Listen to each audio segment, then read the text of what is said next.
The HBO series The Gilded Age took advantage of Troy's rich architectural history when shooting exterior scenes in the Collar City. But in tonight's special report, we'll take you inside and show you the real treasures of Troy.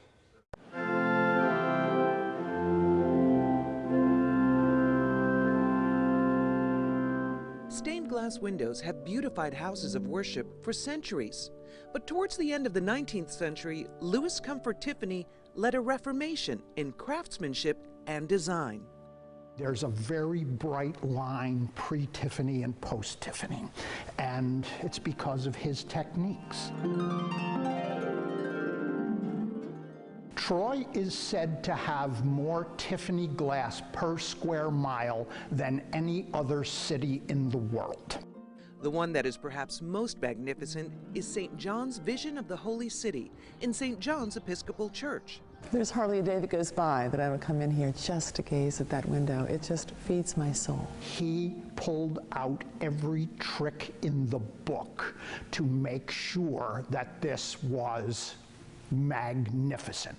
There's 8,400 pieces of glass in these 5 lancets. The landmark in design is a memorial window.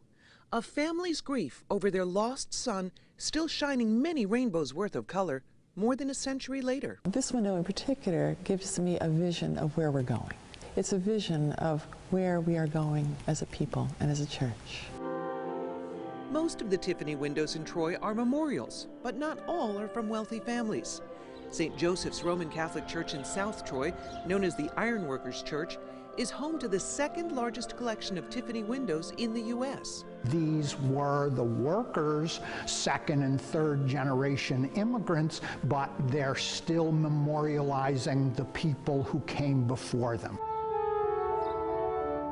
Inside St. Paul's Episcopal Church, the beauty of Tiffany's artistry is seen in everything touched by the light gleaming through his delicately hued windows, and the light coming from the 4 different kinds of Tiffany lamps hanging high overhead. People come in and say, "Can I see your Tiffany windows?" And I say, "You don't want to see the Tiffany everything else?" It's the pews that are Tiffany. Yes, it's the columns, it's the stenciling, it's the wallpaper, it's the carvings. It's just absolutely almost everything. There are 4 churches that are known that have mostly complete Tiffany interiors, and that one is beyond question the greatest one.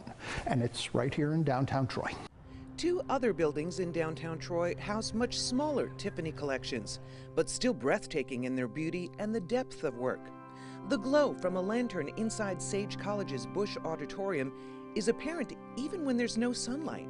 It's a nighttime scene, it's very dark, but because of the plating of the glass, the layering that Tiffany learned how to do, it's extremely dark except for the light of the lantern illuminating. And the window behind the circulation desk of the Troy Public Library is not only spectacular, but so thematically fitting for the location, showcasing the inventor of Quattro printing, a way to mass-produce books. He's presenting the first book, which is Dante's Divine Comedy, to the Doge of Venice. I mean, it's just a magnificent window. We end our Tiffany tour in Oakwood Cemetery,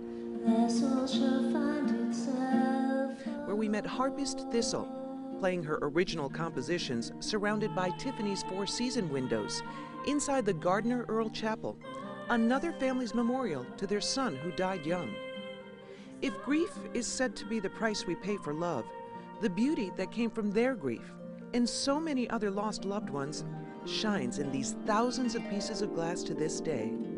Love and grief illuminating the rich history of Troy. Now, amazing. We just scratched the surface I of know. all those beautiful places. Our photographer, Rick Easton, did a stellar job capturing that beauty, but you have to go see it in person. We have links to all of those places on our website, so you can plan your visits. Michael Barrett's going to do another tour.